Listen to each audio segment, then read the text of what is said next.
13, 14, 15, 16, 17, 18, 19, 20, 21, 22, 23, 24, 25, selesai. Nah, selain itu yang perlu kita perhatikan adalah ini, measure. Ini adalah bentuk datanya. Nah, ini kita pilih antara scale atau ordinal. Bisa dipilih. Kalau saya biasanya pakai ordinal saja. Semuanya harus dipilih dulu.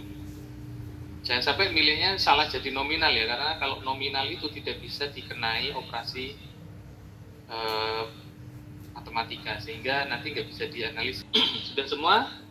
Nah, proses analisisnya itu tidak harus lewat tampilan data view yang ini ya, nggak harus lewat sini, tapi di variable view sini juga bisa. Yang penting kelihatan ininya. Kita klik analyze, lalu kemudian skill, lalu kemudian reliabilitas analisis.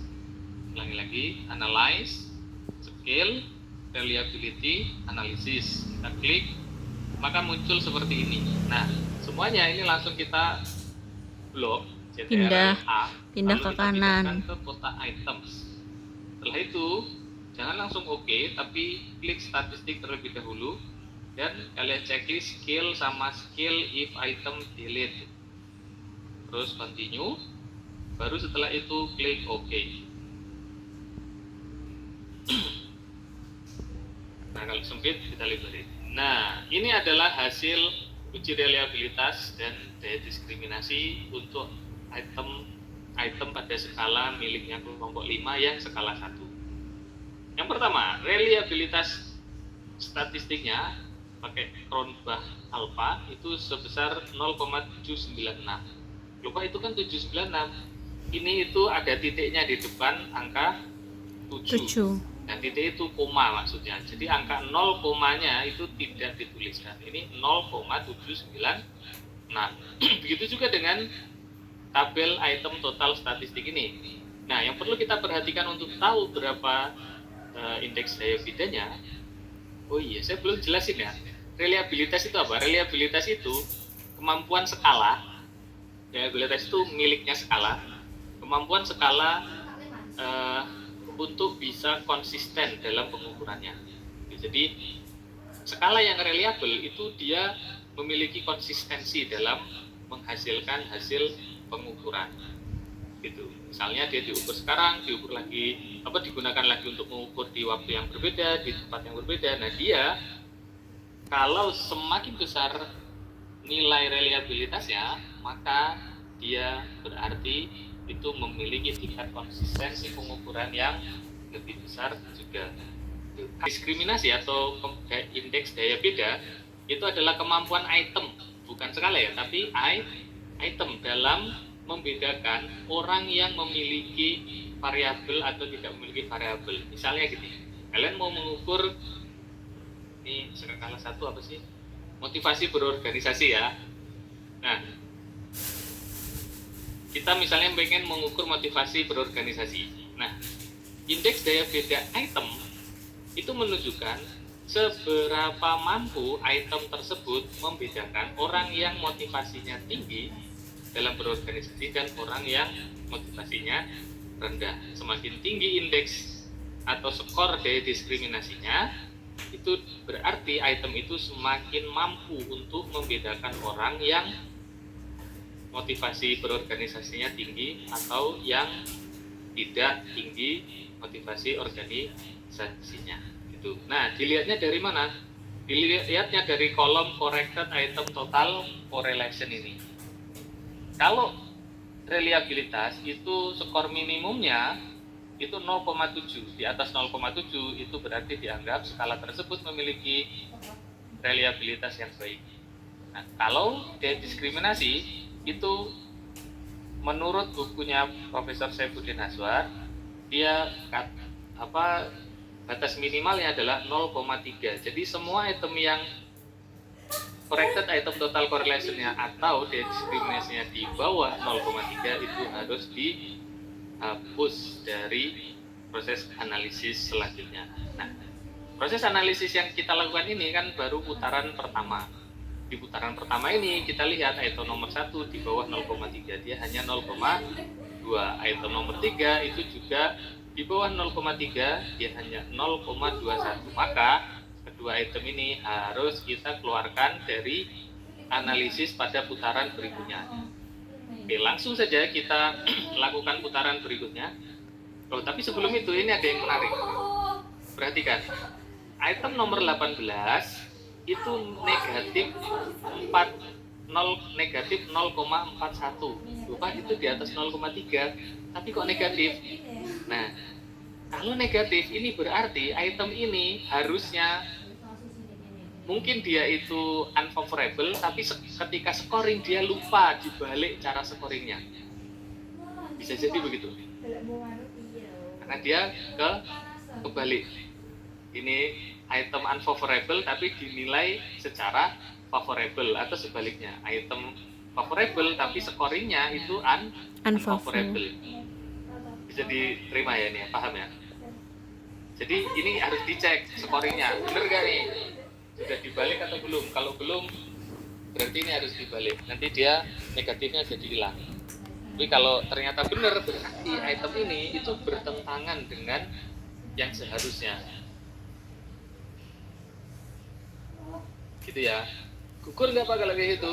Ya kalau ternyata dia proses scoringnya sudah benar dan hasilnya ternyata malah negatif seperti ini, menurut saya ini ya tetap gugur. Kenapa? Karena dia berlawanan dengan yang seharusnya. Gitu. Jadi batasan 0,3 tadi itu hanya untuk yang positif. Kalau negatif itu udah pasti gugur. Tapi pembuat item harus ngecek negatifnya ini masalahnya di atas 0,3 nih. Itu bisa jadi aslinya dia item unfavorable tapi di scoring secara favorable, atau sebaliknya dia itu aslinya item favorable tapi di scoring secara unfavorable. Itu. Oke, langsung saja kita drop. Caranya mudah, kita langsung klik analyze. Lupa nggak kembali ke yang tabel tadi, nggak usah. Jadi langsung aja di sini analyze, skill, reliability analysis. Nah, kita pilih item-item yang corrected item total correlation-nya di bawah 0,3. Item nomor berapa aja? 1. Item nomor 1. Item nomor 3. Nomor 5. Terus 4 aman. Item nomor 5. 6 aman. 7, yang di bawah 8 dipindah ke kiri. 7. Sudah ya, nggak ada lagi ya. Selanjutnya kita cek lagi statistik. Oh, sudah di checklist. Lalu kemudian langsung kita klik OK. Ini adalah hasil putaran kedua. Perhatikan, reliabilitas statistiknya itu naik dari 7, berapa tadi? 7,96, dia naik menjadi 0,868. Wow. Jadi menghapus item yang memiliki diskriminasi rendah itu bisa meningkatkan reliabilitas statistik dari skalanya. Tapi perhatikan, apakah dari yang sudah dari putaran kedua ini masih ada yang di bawah 0,3? Wah, ternyata ada. Item nomor 6. Lalu item nomor berapa lagi? Hanya item nomor 6. Maka kita lanjutkan ke putaran ketiga. Caranya gimana? Sama. Kita klik analyze, skill, reliability statistik, reliability analysis. Lalu kita pilih item yang corrected item total correlation-nya di bawah 0,3, yaitu item nomor 6. Kita keluarkan dari analisis, kita cek lagi apakah ada selain item nomor 6 yang di bawah 0,3, ternyata tidak ada. Kita cek statistiknya, skill if item deleted sudah di checklist, kita klik continue, lalu kita OK. Putaran ketiga menghasilkan reliability statistik naik lagi menjadi 0,871, dan kita cek lagi apakah ada item yang Di bawah. Di bawah 0,3. Oh, ada lagi ternyata item nomor 14. Kita keluarin lagi item nomor 14. Kita klik skill, reliability, statistik, item nomor 14 kita keluarkan lagi. Lalu kita Pencet klik enter. OK. Naik lagi reliabilitasnya menjadi 0,873. Kita cek lagi, ada lagi nggak yang di putaran keempat ini yang daya diskriminasinya di bawah 0,3? Ternyata tidak ada. Maka ini adalah item-item yang lolos akhir sampai skala jadi. Item nomor 2, 4, 9, 10 dan Takut 11. banget entek kabeh itemku. Kita sekarang cek Entek di kabeh. blueprint. Apakah ada aspek yang gugur dan tidak terwakili? Kita cek ya. Sebentar, kita cek, kita warnai aja yang lolos ya. Item nomor 2. Item nomor 2 ini lolos. Terus item 4, 9, 10. 4, 9, 9, 10 ya.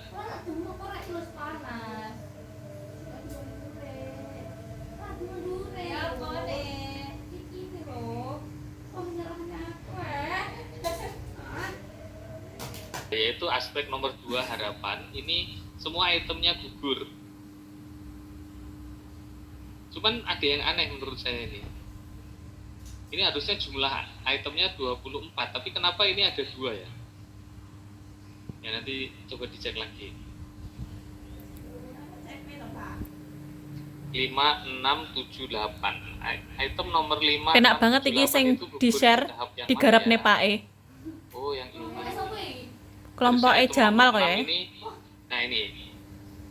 Ini ada 2 pilihan untuk kelompok 5 yang mengerjakan skala ini. Skala motivasi berorganisasi. Ketika kita sampai di ini putaran keberapa ya? Putaran kedua ya. Oke, putaran kedua. Itu item nomor 6 masih selamat dengan daya diskriminasi 0,286. Nah, beberapa teori itu memang ada yang mengatakan bahwa apabila dalam kondisi mendesak, artinya jumlah itemnya itu banyak yang gugur, itu batas minimum daya diskriminasi itu bisa diturunkan dari 0,3 menjadi 0,25. Itu. Apakah ada rujukannya? Kita coba cari aja.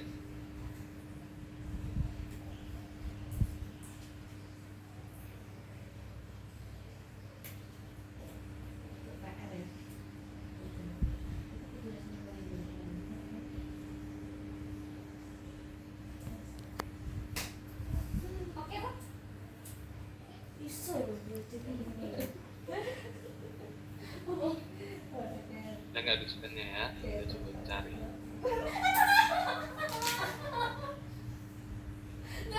Nah, ini beberapa skripsi itu kita dapati daya diskriminasi di atas 0,3 atau di atas dianggap memberikan daya diskriminasi yang baik.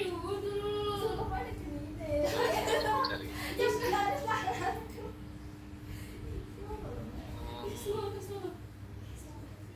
Ini beberapa skripsi ya, yang seperti ini itu skripsi. Oke lah, kita baca skripsi nggak apa-apa. Tapi yang kita baca itu adalah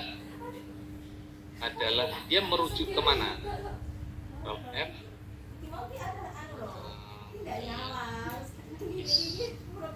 Nah, ini dia. Umumnya skala psikologi yang digunakan untuk menentukan indeks diskriminasi di atas 0,3 atau di atas 0,2 sudah dianggap menjadi diskriminasi yang baik. Namun apabila jumlah item yang lolos tidak cukup jumlah yang diinginkan, maka boleh menurunkan 0,3 jadi 0,25. Jadi itu semua ada di dalam bukunya Profesor Saifuddin Aswad. Gitu ya. Jadi tidak usah berkecil hati. Siapa nih pemiliknya, siapa nih? Skala motivasi berorganisasi miliknya siapa, Pak? Saya, Pak. Hah? Saya, Pak. Oh, Mardanita ya. Gak apa-apa, gak usah berkecil hati. Oh, Jadi Mardanita. kamu tetap bisa menggunakan skala ini dan dianggap lolos, tapi dengan catatan bahwa ternyata di aspek yang kedua yaitu harapan ya, aspek harapan kalau nggak salah tadi. Ya, aspek harapan ini itu habis, dia nggak ada wakilnya sama sekali. Wakilnya itu hanya tersisa yang nomor 6, tapi daya diskriminasinya itu 2,86. Nih, 2,86 ya kan? Maka dengan alasan bahwa dia hanya satu-satunya wakil item untuk aspek nomor 2, ini bisa dipertahankan. Jadi kamu berhenti putaran analisis daya diskriminasinya di putaran kedua dengan reliabilitasnya itu 0,868. Jadi begitu. Nah, cuman konsekuensinya beberapa item kayak misalnya item nomor 14 itu jadinya item 14 ini lolos nih dia. Nah, jadi ada beberapa item yang kemudian banyak yang lolos. Ini item 14 lolos. Terus item nomor berapa lagi ya? 2469. 246 69 10, 11, 12, 13, 14, 15, 16, 17, 18, sampai ke 17. 10, 11, 12, 18 gugur, 19, 20, 21, 22, 23, 24. Oke. Jadi begitu. Jadi yang ditandai ini adalah yang lolos. Adapun item nomor 1, 3, 5, 7, 8, 18, kalau kemudian 25 dia gugur. Sisanya ada berapa berarti? Yang gugur adalah 1, 2, 3, 5, 6, 7. Ada 7 item yang gugur. Maka skala jadinya itu itemnya hanya 25 dikurangi 7 sama dengan 18 item. Begitu penjelasan dari saya tentang proses analisis data ini. Silakan kalau ada pertanyaan bisa ditanyakan.